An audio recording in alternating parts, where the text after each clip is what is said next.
Alright, আমি যেখানে আছি আমের রাজ্য সাপাহার, মানে এখানে বাগান আর বাগান এবং জাস্ট লুক এট দিস। আমি আসলে এটা বোঝানো যাবে না যেখানে কয়শো বিঘা, কতগুলো পরিমাণ বাগান আছে বা আমের গাছ আছে এখানে। মানে স্টিল এটা হচ্ছে সাপাহার, এখনো পৌঁছাতে যায়নি। আর সাপাহারেই যে অবস্থা দেখছি আমের, মানে আনবিলিভেবল। যদি কেউ কখনো না আসে তাহলে আসলে বোঝানো যাবে না। সামনে ভিডিওগুলোতে দেখতে পাবেন যে আমি ড্রোন শট দিয়ে দিয়ে দেখছেন আম বাড়ি খাচ্ছে। আহ বুঝতে পারবেন আসলে, দেখছেন?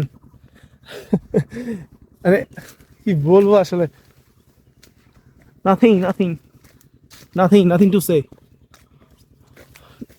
জায়গা হচ্ছে আমার কিভাবে দেখেন, আমের গাছের হাইট দেখেন।